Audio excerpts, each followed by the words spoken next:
Hi, அஸ்ஸலாமு அலைக்கும், வணக்கம். நான் சிந்தம்ஃபாஸ் மற்றும் ஒரு காணொலியில் சந்திப்பதில் மிக்க மகிழ்ச்சி. ஒரு நண்பர் ஒருவர் இதுக்குரிய மெதட்டை சொல்லித்தாங்க சிறந்து கேட்டதுக்கு நன்றாக இது காணொலியாக நான் பதிவிடுகின்றேன். நண்பர் அனுப்பிய அந்த கேள்வி இந்த காணொலி கீழே கொமெண்ட் செக்ஷனில் போடப்பட்டிருக்கும். முதலாவது விஷயம், அந்த கேள்வியை நல்லா வாசித்து போட்டு அதுக்கப்புறம் இந்த விளக்கத்தை பாருங்கள் பிள்ளைகள். இது கொஞ்சம் லேசாக விளங்கக்கூடியாக இருக்கும். கட்டாயம் முதல் கேள்வியை பார்த்துக்கொள்ளுங்க. கொமெண்ட் செக்ஷனில் கேள்வி போட்டையும் கேள்வியை பார்த்துக்கொள்ளுங்க. இது என்னிட்ட ஒரு ஹரப்பா என்று சொல்லக்கூடிய ஒரு கற்பனையான ஒரு நாகரிகத்தில் பயன்படுத்தப்பட்ட ஒரு 3 சமன்பாடு இருக்கான். சரி, ஒரு கற்பனையான நாகரிகத்தில் பயன்படுத்தப்பட்ட ஒரு 3 சமன்பாடு இந்த 3 படத்தில் தான் இருக்காங்க. சரியா?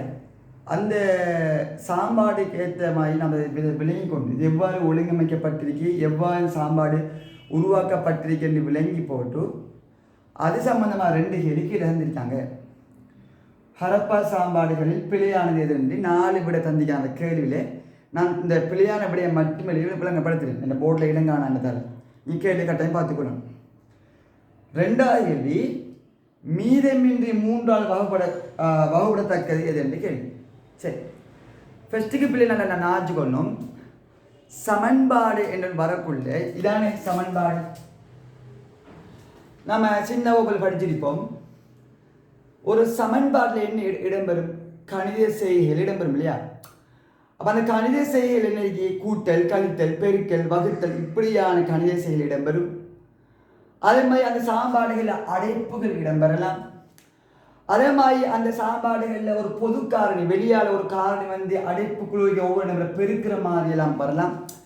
இதெல்லாம் நம்ம சாம்பாடுகள் எதிர்நோக்கக்கூடிய விஷயங்கள். அதாவது முக்கியமான நீங்கள் இந்த எளிய சாம்பாடுகள் ரீதியாக படிச்சுட்டீங்க.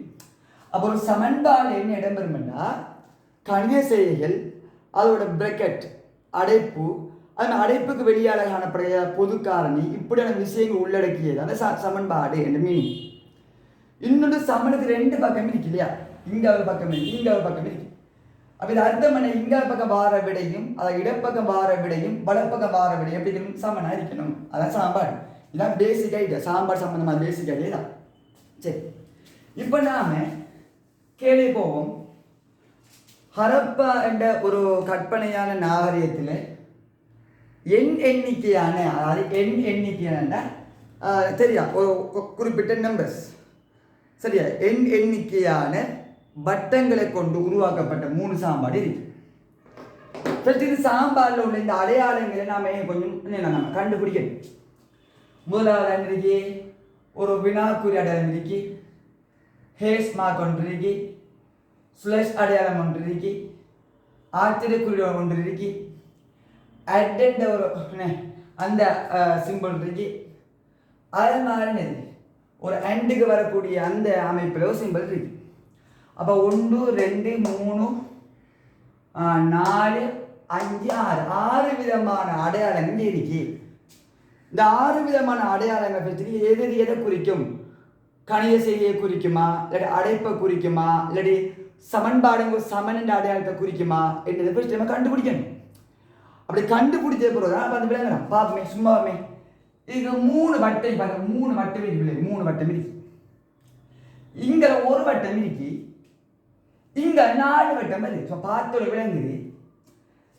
3 சமன்பாடு கட்டாயம் சமன்பாடு எங்களுக்குள்ள சமன் அடையாளம் கட்டாயம் வந்தான். அப்ப சமன்பாடு அந்த பேருக்கே சமன்பாடுன்னு சொல்றானுன்னா அப்ப அந்த கேள்வியில சமன்குறி கட்டம் இருந்தான். அப்ப சமன்குறி எப்படி இருக்கும்? அது வினாவுக்கும் விடைக்கும் இடையில இருக்கு. அதாவது இடப்பக்கமும் வலப்பக்கம் இடையில இருக்கு. அப்ப இங்கால வினா இங்கால விடைன்னு எடுத்தோம்னா அப்ப இதை நாம என்ன எடுக்கலாம்? ஒரு சமனாக எடுக்கலாம். இந்த அடையாளத்தை நம்ம என்ன செய்யலாம்டா ஒரு சமன் என்று நாம என்ன முடிவுக்கு வரணும். அப்ப 3 ஒன்றை என்ன செஞ்ச 4 வரும்? கூட்டினா 4 வரும். 3 ஒன்றை கூட்டினா 4. அப்ப நம்ம வினாக்குறிக்கு நாம கூட்டல் அடையாளம், வினாக்குறிக்கு நாம கூட்டல் அடையாளம் என்றும், இந்த ஸ்லஷ் மார்க்குக்கு ஸ்லஷ் அடையாளத்துக்கு நாம சமன் என்றும் நம்ம என்ன எடுத்துக்கொள்ளலாம். அப்ப 3 ஒன்றை கூட்டி 4 வாரமா யோசிப்போம். அடுத்து பாருங்க, இந்த 3 இருக்கு பிள்ளைகள், இங்க 2 இருக்கு, ஆனா விட 1 வருது. விட 1 வருது. அப்ப 3ல இருந்து 2 என்ன செஞ்சா விட 1 வருது? கழிச்சா 1 வருது. அப்ப 3ல இருந்து 2 கழிக்கும் பொழுது உங்க விட சமன் கங்கால 1 விட வரும். இந்த 1 இருக்கு விட. அப்ப இந்த ஹேஸ் மார்க் எதை குறிக்கும்? கழித்தலை குறிக்கும். அவ்வளவு விஷயம். அப்ப நம்ம இந்த 3 அடையாளத்தை கண்டுபிடிச்சிட்டோம். இந்த 3 அடையாளம் இருக்கு. இப்ப இது சமன் தெரியும், அது பிரச்சனை இல்லை. இது சமன் நம்ம கண்டுபிடிச்சிட்டோம். இப்ப இதுக்கு நம்ம தெரியும், இது கூட்டல் அடையாளம் நம்ம கண்டுபிடிச்சிட்டோம். வினாக்குறி வந்து கூட்டல் அடையாளம். அப்ப கூட்டல் அடையாளம் வந்து அங்கால 2 இருக்கு, இங்கால 1 இருக்கு இல்லையா? உங்களுக்கு தெரியும் மெக்ஸ்ல நம்ம படிச்சிருக்கோம், கூட்டல் கழித்தல் வந்து அது கோவை வா. அப்ப கோவை ஒரு அடைப்புல போடணும். அப்ப இதை நம்ம ஒரு பிரக்கெட் அடிக்கலாம். இது அடைப்புகளை இருக்கிற யோசிக்கலாம். ஏன் ஒரு கூட்டல் கழித்தல் கோவை ஏன் இதுக்கு ஏன் சார் நீங்க போடல பிரக்கெட் போடல, இதுக்கு ஏன் போறீங்க கேட்பீங்க. ஏன்னா இதுக்கு வெளியால இருந்து ஒரு நம்பர், முதலாம் நம்பர் 1. அப்ப இந்த கோவைக்கு வெளியால ஒரு நம்பர் வாரத்தால இது நம்ம அடைப்பு பிடிச்சோம். அப்ப இங்க நம்ம அடைப்பு போடக்குள்ள இந்த அச்சிம்பலுக்கு வந்து இந்த அடையாளம் ஓப்பன் பிரக்கெட், ஆச்சரியக்குறியீடுக்கு க்ளோசிங் பிரக்கெட் வரும். இப்ப உள்ள என்ன செய்யணும்? கூட்டுப்படும். பொட் மாஸ் படிச்சுப்போம், ஃபர்ஸ்ட் கூட்டணும். 2 1 குணம் 3. உனக்கு விடையும் 3 அமரு சமனுக்காங்க வர விடையும் 3 வருதுண்டா. அப்ப 3 1ஆல என்ன செஞ்சா 3 வரும். இப்ப 2 1 குணம் 3 தான பிள்ளைகள். 2 1 குணம் 3. 3 1ஆல என்ன செஞ்சா 3 வரும் பெருக்கல். அப்ப ஓ 3 3 என்று வரும். அப்ப இந்த அடையாளத்துக்கு பெருக்கல் அடையாளம், பெருக்கல் என்றது என்ன ஆச்சுக்கணும், எல்லாம் பெருக்கல் குறிக்கும். அப்ப எல்லாத்தையும் கண்டுபிடிச்சிட்டோம். கூட்டல் வினாக்குறி அடையாளம் வந்தா கூட்டல், ஹேஸ் மார்க் வந்தா கழித்தல், ஸ்லெஸ் மார்க் வந்தா சமன், ஆச்சரியக்குறி வந்தா என்ன க்ளோசிங் பிராக்கெட், சரியா? அட் சிம்பிள் வந்தா ஓப்பன் பிராக்கெட், அண்டுக்குரிய இந்த அடையாளம் வந்தா என்ன பெருக்கலுக்குரிய விஷயம் என்ன புரிச்சுக்கணும். இப்ப முதலாளி வருவோமே, ஹரப்பா சாம்பாடுகள் பிழையானது எதென்று கேள்வி கேட்க வந்து சரி. இப்ப காணிக்கும் பிள்ளைகள் இந்த 4 விட 5க்கு நான் சரியான பிள்ளையான விடைய மட்டும் எடுத்திருக்கேன்னா அன்னைக்கு முதலாவது விட தான் பிள்ளையான விட பாருங்க. பாருங்க இங்கே ஏன் ப்ரூவ் பண்ணி காட்டுறோம் பாருங்க.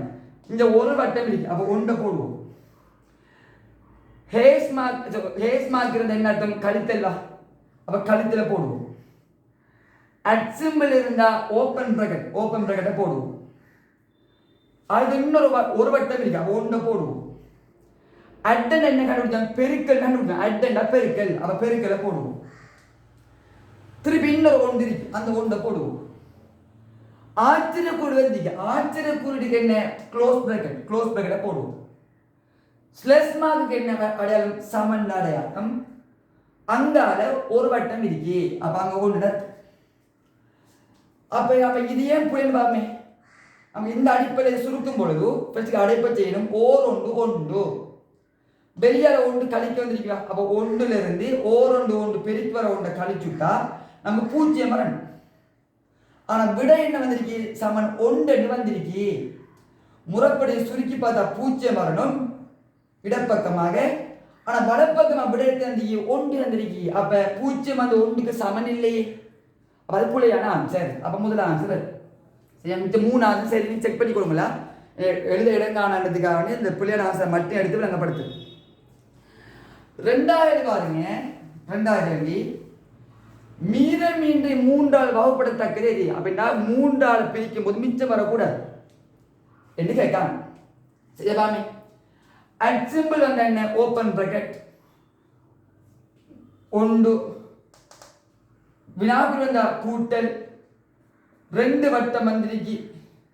சரி, அதோட என்ன ஆச்சரியக்குறி வந்தா க்ளோஸ் பிராக்கெட் போட்டுனா ஆச்சரியக்குறி வந்தா க்ளோஸ் பிராக்கெட்.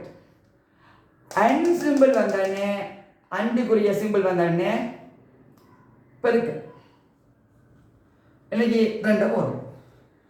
அப்ப இதை சுருக்கி வார விட 3ஆல மீதி இன்றி வகுப்படலாம். பாவமே ஃபர்ஸ்ட் எதை செய்வோம்? அடைப்பை செய்வோம்.